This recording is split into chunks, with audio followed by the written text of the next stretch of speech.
What it do? Thank y'all for continuing. Tuning in to the 38114 show. The newer episodes will be on the new layout. You see we got the futon right here. So who coming to sit on the couch with comedian Ambrose Jones next, y'all? Man, this wouldn't be possible, man, if y'all wouldn't continue purchasing the merch. We got new merch in. We got 38114 show hoodies. We got those available in black, you know, with the 38114 show logo. And on the back, you got the Scan Me card on it. That way it'll go straight to the website if somebody behind you and they scan it. We got those available in white, and we got them available in black. This the white, icy white honey bun. You know, from sizes to small to 4X. You know what I'm saying? Make sure y'all go to the website, 38114 show. Get y'all one. You know, we also got 38114 show mask available on the website. We got those available in blue, gold, and white. You know what I'm saying? You need your mask when you go out, because you can't go in the store without a mask. That way you ain't got to look on the ground and pick nobody else's mask up. You already have a 3811 show gent in your pocket. You know what I'm saying? 3811show.com. Get your mask and hoodies. And this is the #1 seller here, Immortal Herbs, Seamoss and Bladderwack tinctures. That's right. Seamoss contains 92 of 101 minerals that your body needs. Bladderwack contains the other 9. Y'all can go to comedianambrose.com and get these. Available in 1 ounce and 2 ounce tincture bottles, man. Boost your immune system, aids in weight loss, and also boost your libido. You know what I'm saying? I haven't taken no vaccine because I know my immune system good with these. It's my #1 seller right there, man. Seamoss and Bladderwack Herbs. Immortal Herbs. Immortal means Ambrose, by the way. Immortal means Ambrose. Ambrose means immortal. 2 of my customers said that other members of their house has caught COVID except them because they have been taking my products. So that was a very proud moment right there. So y'all can get those available on my website, comedian Ambrose Jones. Thank y'all for tuning in. We got new episodes coming with more influential, positive, funny people right here on the 3811 show. Make sure y'all hit that like and subscribe button. I'm comedian Ambrose. I'm out. Ladies and gentlemen, another episode of the 38114 show. I'm comedian Ambrose. And y'all make sure y'all hit that like and subscribe button, man. We got new shows coming every week. We sitting here with somebody I've been knowing for a little while here in Memphis, Tennessee.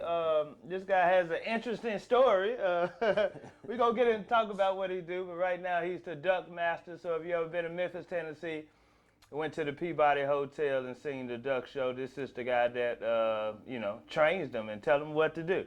Welcome to the show, Mr. Kenon Walker. Yeah, man, I appreciate it, brother. Thanks for having me, brother. Man, what's going on? Oh, man, I'm blessed, man. Like I said, I'm just blessed to be doing some noteworthy things, and I'm honored to be on the show. I appreciate the invite. Man, no problem, man. Before we get in and talk about what you're doing, that's so interesting, man, what you do, but let everybody know where you're from, man. I'm from here. I'm from right here in Memphis, Tennessee. Yeah, I mean, I've been here the majority of my life. I was raised in Atlanta most of my teenage years, but out there in the A, but, okay. I'm a memphian. I'm a memphian to the heart. For real? What school you went to here? I went to Oak Haven Elementary when I was a kid. Okay. Graduated? Where you graduate from? I graduated from Wheeler High School in Atlanta. Okay. Yeah. Okay, and you came on here? And came back to college out here, and that was in 99, been back ever since. What you started doing after college and everything? Man, after college, man, I started doing plays. I mean, I used to do plays at this church called World Overcomers. You know, it's back in 1999, 2000. What's the pastor? Shout out to pastor name. Yeah, it's a pastor A.R. Williams out there. You know what I mean? I used to do plays under the leadership of a woman named Myra Moses, who had a theater company called By Faith Theater Ministries. Okay. And she was doing plays over at that church for a while. So I started out doing plays here and just never stopped. I mean, I've been acting in plays and films ever since 1999. So 1999? 22 years. You always had a passion for that? I did, man. When I grew up, man, I grew up kind of rough. So my mom, like most of us. Yeah, we all got a story to tell. We definitely got a story to tell. But I got to credit my mother, man, because she put me in a theater camp in Atlanta when I was 13 years old. Yeah. I mean, for the summer, it was the Alliance Theater Company, and for the first time, I got a chance to improv and to clown, and it was okay. You know what I mean? Like, people were I was getting a response off of it. Have a good time, yeah, man. But in school, that's what I was getting in trouble for. That's what I was getting kicked out of class for. But then when I get on stage and start improv and riffing and checking people and doing this and that, like, bravo! Get applauded for it. I was like, oh, okay, well, I get applauded for your ignorance. Yeah, right. So I was like, I can stick with this, man. So acting, it became an outlet for me. You know what I mean? Like, if things got rough in real life, I could actually step in and then be somebody else, literally. You know what I mean? Become a different character, and that outlet kept me on the right path, and that path led me here. Okay, so you never thought about getting on that stage doing comedy? You know, I have thought about it, man. I have thought about it. I mean, I'm naturally silly, but I know, being a comedian, that's a craft. You know what I mean? You got to put that routine together. You know, you got to come up with fresh material. And then pray that nobody steals it, because if somebody, if they record it, then you got to start back from scratch. So keep writing. That's all you can man. do. So I salute you, man, and all you do, brother. You're excellent at what you do. That's good, man. You just know you got to find out what you like to do, what you're comfortable with, and do it. Right. And yours is acting. Yeah, acting. You know what I'm saying? I started doing music. You know what I mean? So I have a home studio. You know what I mean? So I still make music, and I still, create songs. But my music more so it's an example of my existence. It's like my diary. Okay. You know what I mean? Not trying to get a deal or anything, but back in a lot of y'all may remember back in 2004, they had a Ruff Rider freestyle championship, a battle that came here in Memphis. Okay. I mean, and I'm the one who won it. You know what I'm saying? My nickname was Slim Briggs. I was the champion of that whole contest, but then that whole thing fell through. I guess the person who was putting it on got involved with something and ended up getting locked up. Okay. That's his story. But so you're a freestyler? Yeah, I started freestyling. For real? I'm a battle champion from Atlanta. You know what I'm saying? Came here, started doing music, but when that whole Ruff Rider thing fell through, in 2005, I found a flyer on Beale Street. Okay. A flyer for an audition for this movie called Tricks. Mm-hmm. That was directed by. I think I remember that. Yeah, the young lady named De'Ara Lewis. Okay. Was the director of that.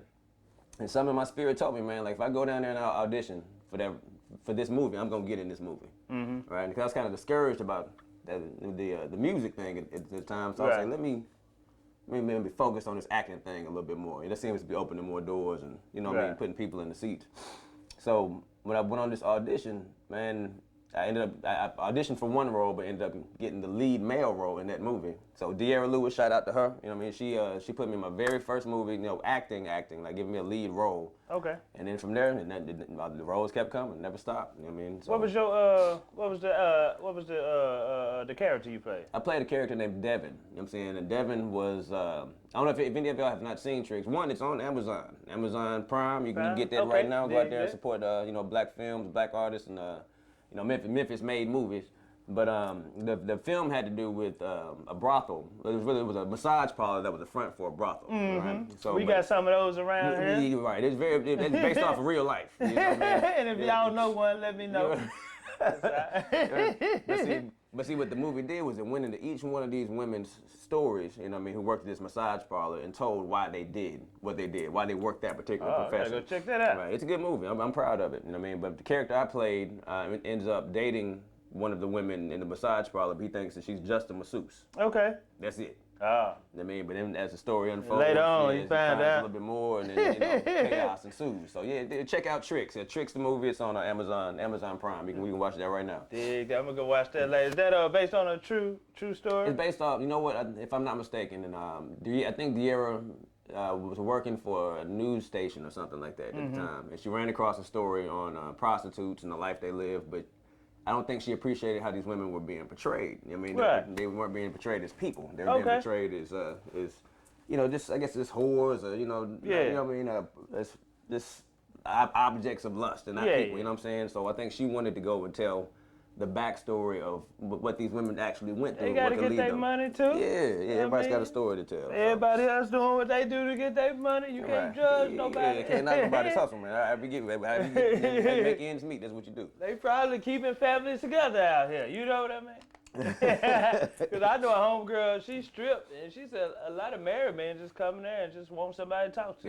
Exactly. They don't even want to do nothing. They just pay them just to have that. It's just an outside ear. You know what I mean? That's what I'm saying. That's messed up. Married men got to go to the strip club. That's what I'm saying. They serve more of a purpose. And sometimes strippers are therapists, you know what I mean? Yeah. And not just entertainment.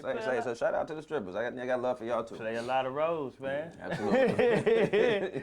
So acting, that's what music, that's your first passion, then acting. Right.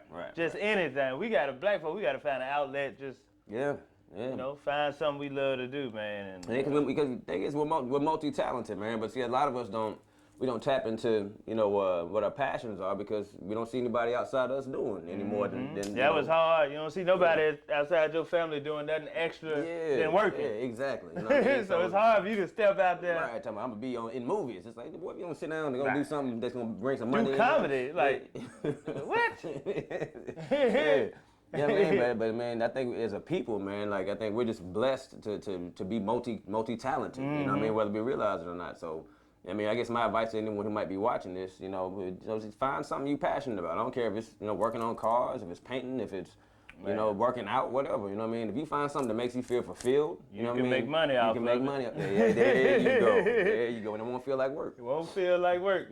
You'll still be working, but it won't feel like work. It. We working right now. It don't even seem like. Right. So what kind of jobs you work in between you acting and? Oh man, well, like I said, growing up, I got in a lot of trouble. So I did 5 years probation. You know what I mean? So it was rough. You know what I mean? I did, here in Memphis? Yeah, here in Memphis. You got caught up here in the Memphis streets? Well, no, I got caught up in the Atlanta streets and was on probation here in Memphis. You know what I mean? So you had to walk a clean slate. Yeah, I had to walk. I had to get a travel permit. You know what I mean? I could only if I went outside of Mississippi or Memphis or Tennessee, I had to get a travel permit. So did you make it? I made it though. I made it. You know what I mean? I made it. It was rough. Don't get me wrong. I worked at every factory in this city, man. I worked at Darby. I worked at Orgel Brothers. I worked at Technicolor. I couldn't do FedEx because I had a record. Oh, okay. You know what I mean? It's expunged now, thank you, by the grace of God after all this time has gone by. I couldn't even work at FedEx back in the day. So, wow. So working in, factory after factory, temp service. Yeah, Johnson & Johnson warehouse. J.C. Penney warehouse. Yeah, real. I've covered some ground as far as warehouse work. You know what I mean? And all the temp services in the city. But, yeah. Randstad. Yeah. Look, I got it. But I think that and acting, it kind of balanced it out because, of course, there was no inspiration in working in factories. That's just how, I got my forklift driver's certification, cherry pickers, man. I was back. I could drive them cherry pickers. Right. But that wasn't a source of inspiration. So I think the acting, you know what I mean, and creating music, and then having to work in these factories, it kind of balanced each other out. But that's the thing about being an artist, man. You got to have sense enough to do something that's gonna bring in the guaranteed money while you building, your dream. You know what I mean? Trying to find a way to make money doing that. You can't just be out there talking, I'm gonna make it. Right. But you're not bringing no money in. You know then use that money from your job to fund your passion. Your dream. Right. You gotta invest in yourself. Absolutely. I be making money. I be wanting to spend. I be like, shit, I gotta put it right back. I gotta put it right back into the. Okay, man. So, all these. How you get introduced into the what is it called? The duckmaster. Duckmaster. That's what it's called. Man, well, yeah, they did duckmaster. Explain to everybody what is a duckmaster. Well, what the duckmaster is in 1940 there was a black man by the name of Edward Pembroke. That's right. Give us our credit. Black man. A black man named Edward Pembroke who was hired as a bellman at the Peabody Hotel here in Memphis, Tennessee. And at the time, like I say, he was only hired to be a bellman, but the Peabody had these 3 ducks that lived inside the fountain because 7 years earlier, the general manager of the hotel went duck hunting with a friend of his in the middle of the winter. They took some Jack Daniels over there with them and spent to stay warm. Okay. Yeah, to stay warm. That's what my dad would tell you. Drink brown liquor in the winter, keep you warm. They keep you warm, all right? So they went out there to stay warm. But I think they spent more time staying warm than hunting because they didn't catch anything. But they had these 3 live duck decoys that they would use. I guess that was legal back then. You tie a string around a duck's foot. Right. It'd call out or draw other ducks. I'm assuming because I'm not a hunter. But they came back in the middle of the night and they took these live ducks as a practical joke and they set them loose inside the fountain, inside the Peabody. Right? Ended up leaving them down there. And then the general manager woke up the next morning in a more sober mind state and then realized, I just left 3 ducks down there in that lobby, right? So he went downstairs to try to beat anybody from seeing them, but he got down there was a crowd of people standing around the fountain. And that man says, like, ladies and gentlemen, I'm sorry, I apologize, I'm gonna get these ducks out of here immediately. They're like, no, we love these ducks, right? So for 7 years, the Peabody had 3 ducks living in the fountain. Okay. But then a black man comes in 1940, and keep in mind, like, the Peabody was a segregated hotel back then. You know what I mean? So all the bellmen were black, all the staff were black. And the people who could stay there were white. But, and then one of the responsibility of the bellman were having to take care of the ducks, clean up after them. They just gave him a new job. Right. Now you got a new job, bellman. Right. You got to clean up ducks. Yeah, clean up. Right. You know what I mean? that was a big part of what they had to do. But see, the ingenuity of Mr. Edward Pembroke, when he came in, just so happened he used to be an animal trainer in the circus when he was young. Okay. So he came in and he was like, okay, well, there's ducks living indoors. They just sitting here. Yeah. They ain't doing that. Well, first off, they need to be living outside. They're birds. You know what I'm saying? They said, and secondly, I don't want to chase ducks around the hotel all day. So he said, so let's not ruin the tradition of having ducks inside of this hotel, but we can make a ceremony out of it. Came from the circus. Then we got the ringmaster in the circus. So he created the character of the duckmaster. All right. Oh, okay. He created duckmaster. He created duckmaster. The whole term duckmaster. He created that. He created that. Okay. And then there was, like I said, there were 3 English call ducks. He said, well, let me switch these to mallards, North American mallards, because I can train mallards, right? So I think originally he had 3 mallards. There was 1 male and 2 females. And I said, let's give him a home on the roof. We'll call it a duck palace. Now, the original duck palace was just a big cage. The duck palace is up there now. It's a $200,000 structure. Can people go up there and see that? Yeah, people can go see it. Right at this particular moment, it's open. The rooftop's open from 11 in the morning to 6 p.m. But like I said, the ducks now there's 5 ducks. I mean, they upgraded from 3 to 5. Okay. But he created a ceremony where at 11 o'clock every morning, there's a red carpet that's rolled out, and now I'm the current duck master, but what he did was he taught these ducks how to march from the duck palace, across the rooftop, into the hotel, and into the elevator. And they ride the elevator downstairs, and then 11 o'clock, we give them a grand entrance, march them right up a red carpet into the lobby fountain. They stay in the fountain until 5 o'clock, and then at 5 o'clock, you do the whole ceremony again, except this time we take them out. It's a grand exit. You know what I mean? So it's been going on pretty much twice a day since 1940. Okay, I know he got a paycheck raise because he brought a lot of tourists in this hotel. They had to get him a job promotion or I would hope so. Or a big paycheck.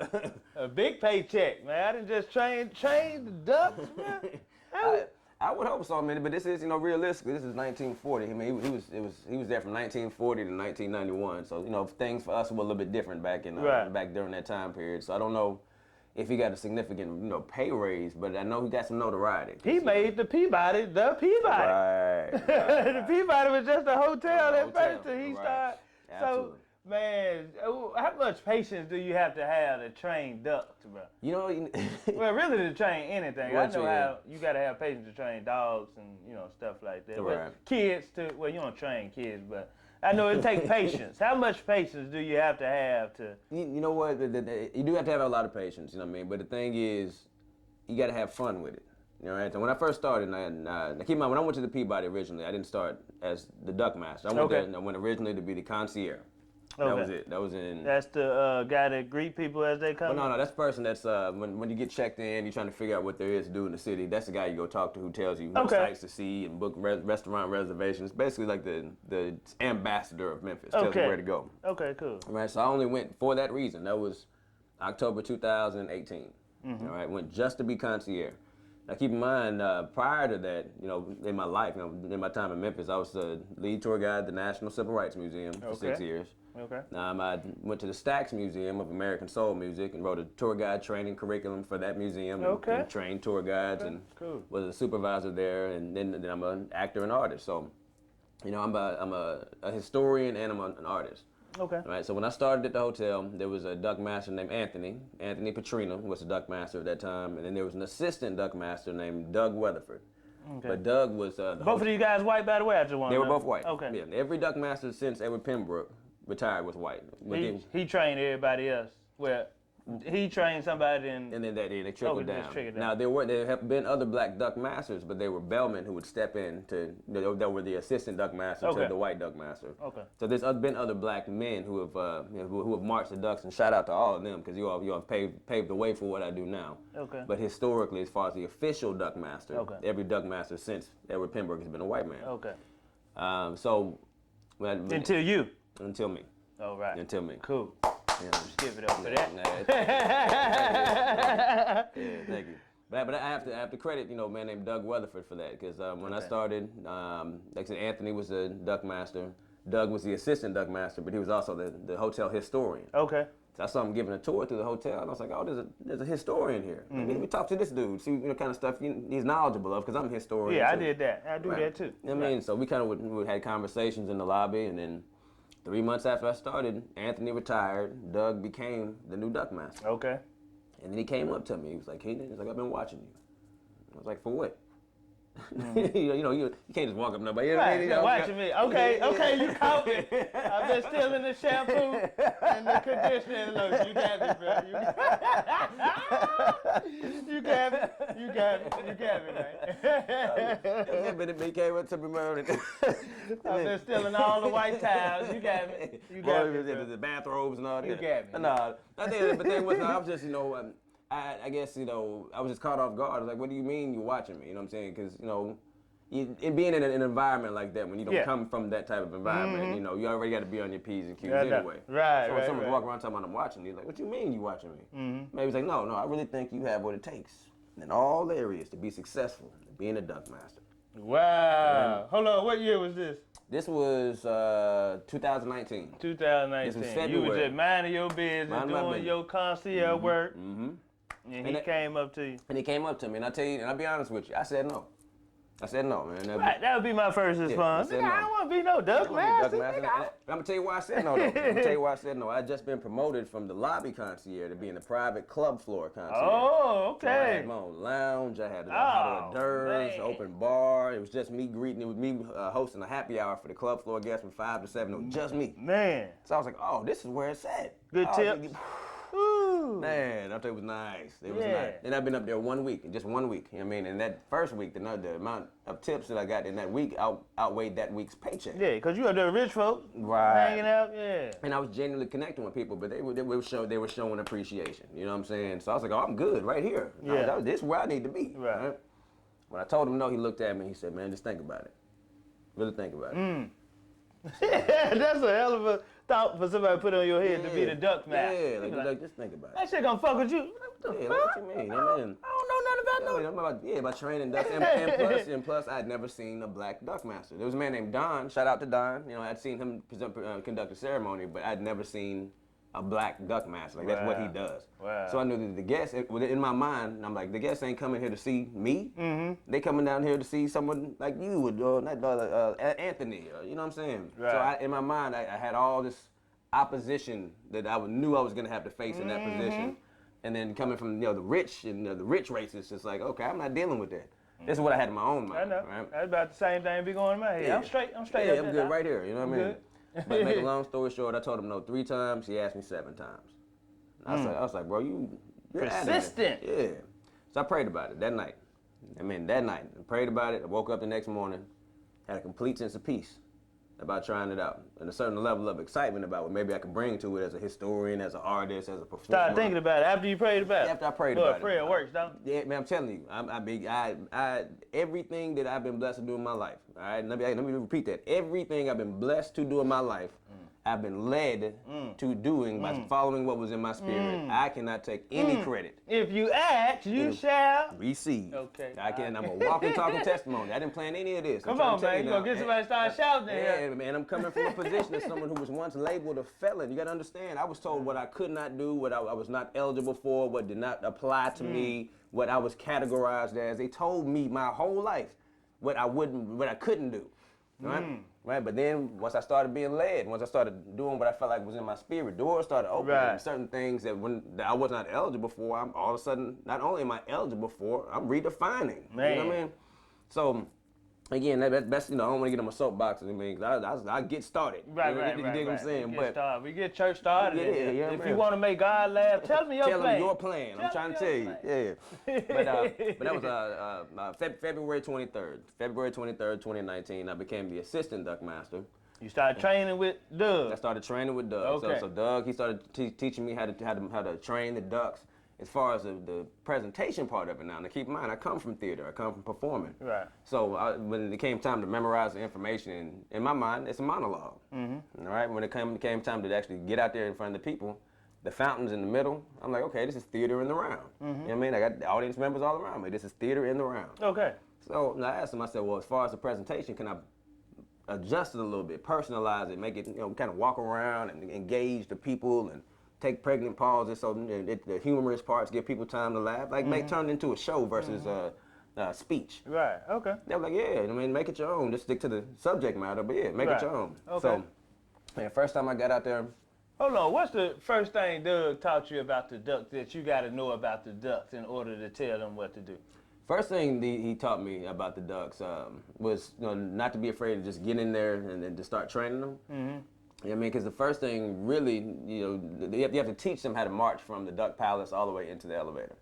And, it takes about a couple weeks for them to actually memorize that path. That's all? 2 weeks, yeah. 2 So weeks. ducks are pretty smart. Mallard, I can't vouch for all ducks. Mallards. But mallards, yeah, North American mallards, yeah, I can vouch for them. So how do you start to properly? You got to pick them up and be like, hey, Mark, this way. That's the thing. I don't touch them. I don't touch them because we release them back into the wild. We switch them out every 3 months. Okay. Yeah, so we release them back to the wild. So really, what I do in my training process, which I was not trained to do initially, but what has worked for me was Black folk come in and add their own. Yeah, this how he told you how to do it, but look, this is an easier way right here. Yeah, we gonna add some Give them a piece of gum, a piece of government. Okay, nah. Okay.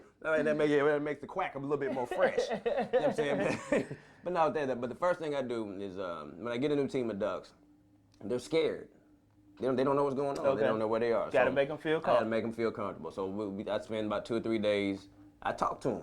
I literally talk to them. Now I had to get past the feeling of feeling crazy. You know what I'm saying? About getting used to doing that, because I'd be in there and I'd be like, all right, so hey ducks, we're gonna be working together. So make me look good. I'm gonna make you look good. I know that. Do you name them? Not anymore. No, I don't name them. My first team of ducks, I did name them. The male, he was Howard, and I was Howard the duck.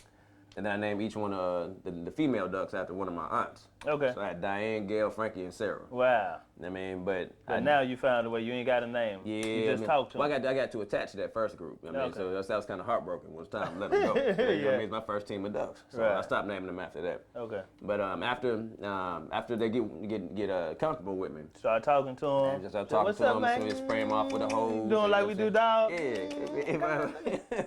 You know what I'm saying? One thing that works is like you take the water hose, right? Turn the nozzle on like a mist, and spray them off while you talk to them.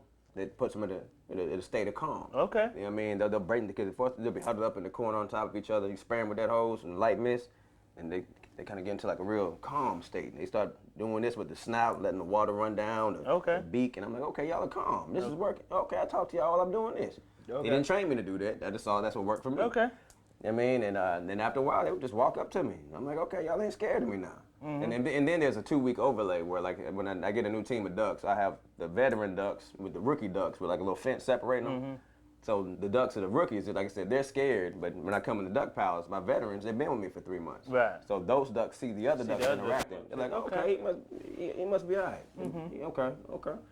I mean, and then, like I said, I teach them how to march from the duck palace all the way into the elevator. So after about a week and a half, the day comes where I open up the door to the duck palace, and they just start leading me all the way into the elevator. So once they're comfortable with you, they're going to follow you. They're going to follow me, right. Okay. I mean, and then pretty soon they'll lead me into the elevator because I've marched them back and forth like 3 times a day prior to that. But then once they can lead me into the elevator, that's when I start taking them downstairs to march them into the lobby. But keep in mind, those first marches into the lobby, those are their first marches. Wow. There's no practice march. Wow. I mean, so that first week or 2 of a new team, when I say those ducks are everywhere, I've had to chase ducks into the gift shop. When they coming out? Yeah. Let me tell you, I had 3 of them. I've had 3 of them run straight in the gift shop and split up. I've had another one run behind the bar. I've had another one take up off the valet ramp. Just doing the showcase? Doing the show, yeah. Like, hey, hold on, everybody.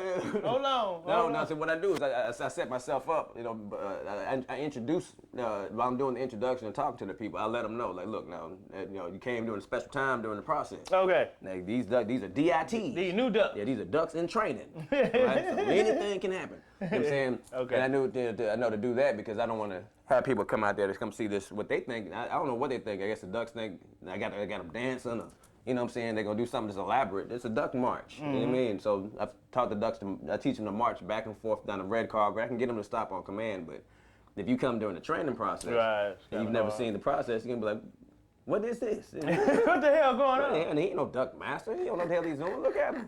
You know what I'm saying? His ducks are all over the damn Right. place. You know what I'm saying? You know what I'm saying? So as insurance, it's like, okay, let me make sure I let these people know, these ducks are in training. It's their first time. Yeah, so have fun with it. You know, Bear with us. And the crowd loves it, man. So you know, I've grown to really, really love training the ducks and getting forming a bond with them and getting them from the point to where they huddled up scared to marching with pride, and they'll stop on command to pose for pictures and all kind of stuff, man. So to be responsible for training a set of animals you know, world-renowned animals. Like people come from around the world to come see this ceremony. See this show. That's amazing, man. Like I guess for artists in the city, that's like having a residency at the Peabody. I perform twice a day, 5 days a week. That's classic. You know what I mean? So for somebody who comes from South Memphis, who's been through what I've been through, you know what I mean, and for my path to lead here, like this is what I do. You can't tell me what's not possible. Now you're here telling your story on the 38114 show. With Ambrose Jones, man, who's grinding, you know, whose path I've been following for years too. So, man, again, I'm honored that you reached out to me. Man, no problem, man. So what has training ducks, man, what has that taught you about yourself and human beings? That's a good question. That is a good question. That is a good question.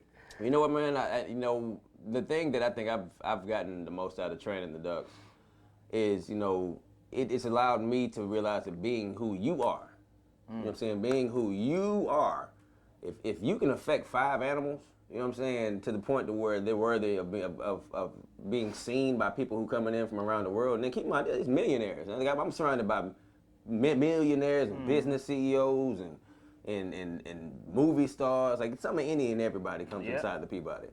I mean, but that show that they've come to see or that they've heard about in Switzerland or Germany or France or wherever they came from, I'm responsible. Yes, you know what I'm saying? For that show, for that ceremony, for the training of the animals, me, solely me. Now I do have an assistant duck master, you know what I'm saying, but as far as, you know, me training the ducks, I train the ducks. If they don't get it, that's on me. You know what I mean? If they do get it, that's on me. Okay. You know what I mean? If the ceremony, you know what I'm saying, is not entertaining, that's on me. If they get a kick out of it, that's on me. Right. You know what I mean? So what it's taught me is that being who you are, being the person that you already are, regardless of what anybody else thinks about you, I mean, that's enough. You know what I mean? Because keep in mind, like I said, going from, like saying, coming up from the streets of South Memphis, coming from Atlanta and doing hip hop, doing acting, but then becoming a tour guide and educating myself and talking about Dr. King and talking about marches and people started falling off. You know what I mean? I was getting too deep. I was like, what you always talking about, man? You said, man, we supposed to turn up. Like, well, I'm gonna go watch Roots again. That's where I was at. My path led me, you know, in a different direction. And people who I used to keep close, they started falling off because they thought either I was too deep or I was too. You trying to kick knowledge? Yes. Yes, I am. So that goes back to the saying, if you find out who you are, you start to understand others better. Yeah. Absolutely. And ducks too. And animals too. Right. But it started with you, man. You know what I'm saying? And for me to be able to put that jacket on, it's a red jacket with tassels on it and walk around with a cane. You know what I mean? For people who are first-time visitors to the hotel, they don't know who I am. I mean, first, you know what I mean? Like, who is this black dude walking around with this cane, with this Captain Crunch jacket on? Who is he? You know what I mean? But then when they see me in my element, they see me perform, when they see me engage with the kids or marching the ducks, it's like, man, they turn into kids. And I mean, and it's like an instant connection there that's priceless. But if I was more concerned about what people thought about me, right? You know what I'm saying, versus who I came to the table being, then I would have done them a disservice. You know what I'm saying, and vice versa. You know what I mean? So like I said, man, just being who you are, man, like this just taking pride in who you already are versus following other people's opinions and trying to do what you think is gonna look cool in the mind state of people around you who ain't doing nothing. Right. That's the thing, man. It's like we try to gain acceptance from people who ain't doing nothing. Who ain't doing nothing at all. You know what I mean? So if anything, that's what it's taught me, man. Like just be who you are and you know what I'm saying, let God lead you. That's it. Ah, damn, boy, that's amazing, man. That's amazing. So what year is this for you now? This is year 3. I became the assistant duck master February 23rd, Black History Month. Okay. February 23rd, 2019. And you're a historian. Absolutely, proud historian. Absolutely. Man, yeah, man. I was a tour guide that when His Holiness the Dalai Lama, when the Dalai Lama came to Memphis, I was one of the tour guides that took him through the National Civil Rights Museum. Who is this now? The Dalai Lama, the leader of the Tibetan people. You know what I mean? You know the guy with the robe, you know, everything with the glasses. Looks like a lot of people compare him to Gandhi. Okay. You know, where's that red robe with the gold? Yeah, he's the leader of the Tibetan people who have been in exile for hundreds of years. Okay. He was the 14th reincarnation of the Dalai Lama. You know, because the Buddhists believe in reincarnation. Okay. So to be there's people who travel around the world to be in his presence. You know what I mean? But he was a Freedom Award winner at the National Civil Rights Museum, and the Freedom Award recipients would take a tour through the museum. Okay. And I was one of the tour guides who would take them through the tour. Okay. So when the Dalai Lama came, you know what I mean, that was a huge deal. I mean, they shut the city down. You know what I mean? There's Secret Service everywhere. I think Myron Lowry was the interim mayor at that time, and that's when the whole hello Dalai. You know what I mean? When all that happened, that was that same trip.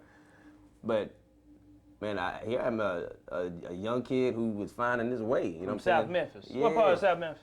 Right off Tullahoma and Shelby Drive out there in East Haven. That was South Memphis? Yeah. Okay, cool. Man, let me give you this interesting story since you're the duckmaster now. I told the story before on this.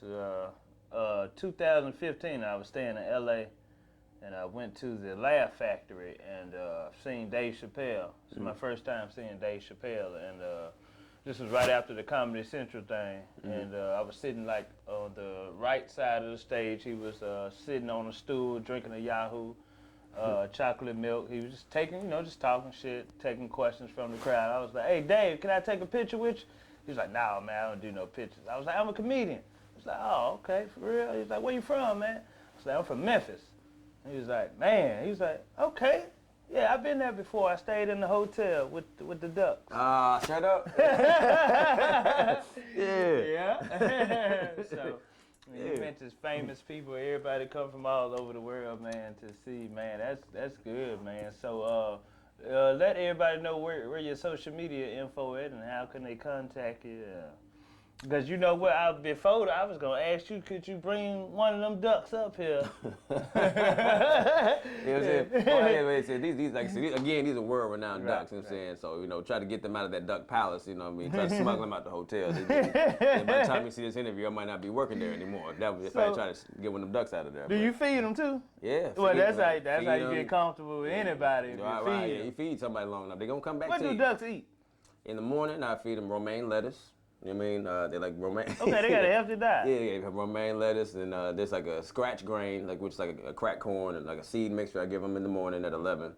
I feed that to them twice a day down there in the lobby. And then in the evening, there's like a poultry mix. It's like food especially made for wild birds.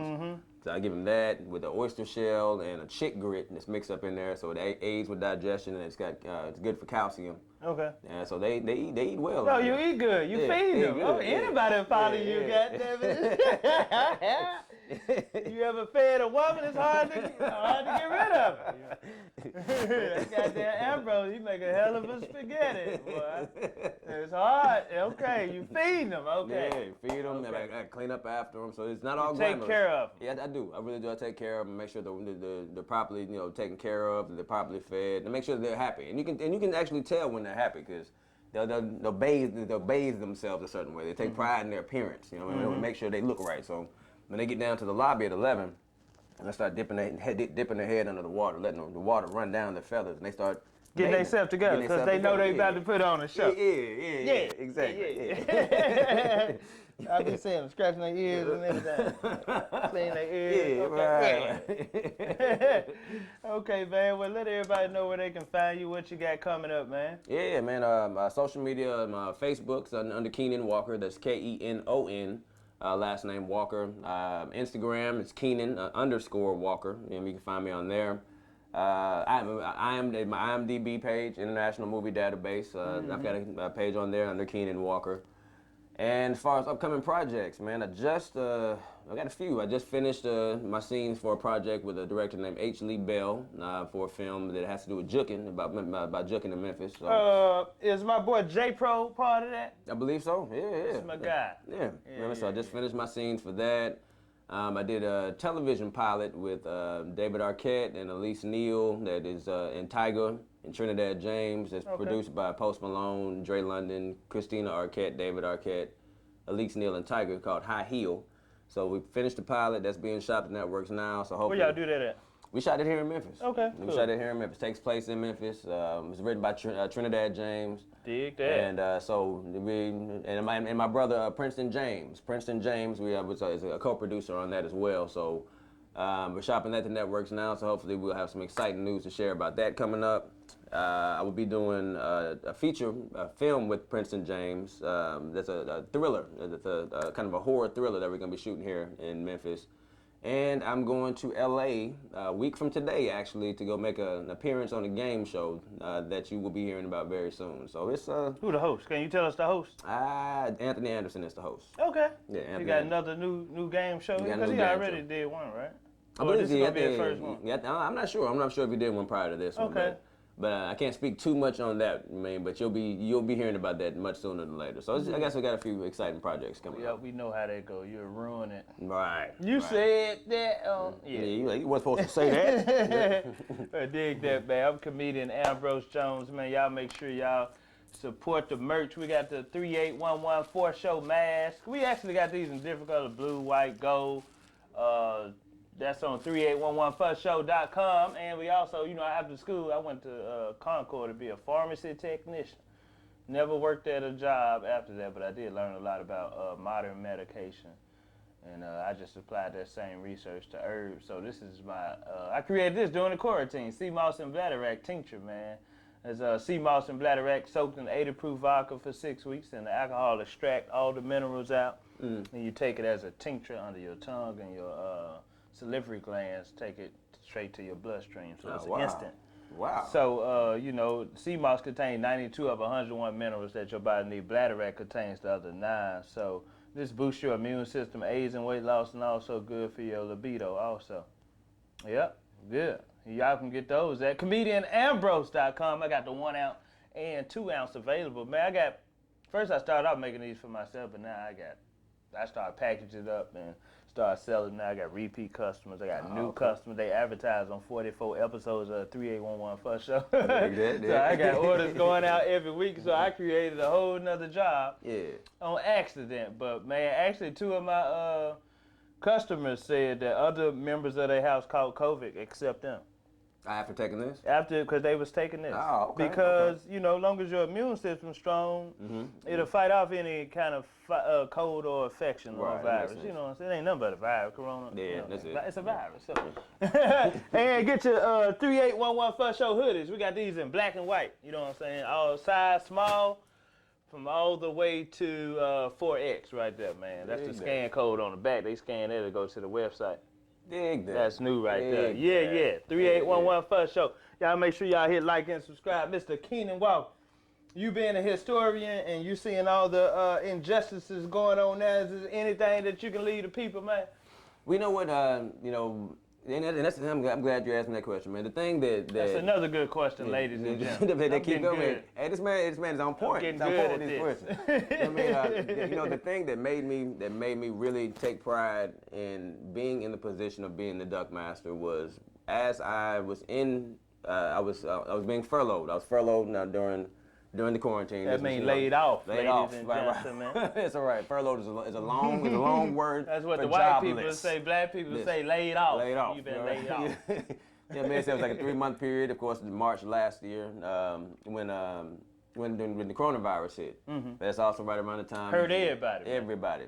But the thing that got me out the house were the protests after George Floyd was murdered, and I participated in every single march that came through Memphis, but during the later marches, I started seeing division amongst some of the people involved. And there was a moment when I was marching and I was praying. I said, well, Lord, what can I do as an individual to affect change? Because if I'm following behind people who have no direction, then what am I doing? You know what I mean? So, and it was at that moment that I realized we were marching right past the Peabody. And I realized that's my outlet right there. That's my platform. When I get back to work, I'm the duckmaster. Right? And then I became the face of hope for people, who had been cooped up in the house for all these months. I became a positive example of a black man, during the time when black people were being villainized in the media. We were being murdered in the media. So use your platform wisely, right? We all have platforms, and everything. If you got a cell phone, if you with a camera, if you got an Instagram account, you got a Facebook account, you have a platform to reach people. The thing that I would want to leave people with is use your platform wisely, because you don't know who you can touch, whose life you can affect, who you might inspire, or who you might spark that intrigue in by using your platform wisely. Now, I see a lot of people who use their platforms for whatever reason. They know, I don't know what that thing is when the girls like looking in the camera and lip syncing to other people's songs. And they flip the wig back and forth over their head, and that's it. It's like that was a waste of 30 seconds. I don't know what was the point of that. Right. They do that day after day after day. The day's gonna come when you actually have something to say, but no one's gonna tune in because you misusing your platform. All right. So that's what I need to lead the people with, man. Man, you got a that's platform, good. use your platform wisely. So after the protests and all that, black people losing their lives, you went back to work and took your job seriously. I took it seriously. Okay. Because I knew I had a platform and I was the example of what was right versus what was wrong. Okay, man. Hey, Kenon Walker, man. Hey, brother. Pleasure, brother. Hey, pleasure was all mine, man. Appreciate you, man. 3811 First Show. Make sure y'all hit like and subscribe. That's right. Thank y'all for watching. 3811 First Show. First Show. All right, man. Appreciate that, Yes, brother. sir.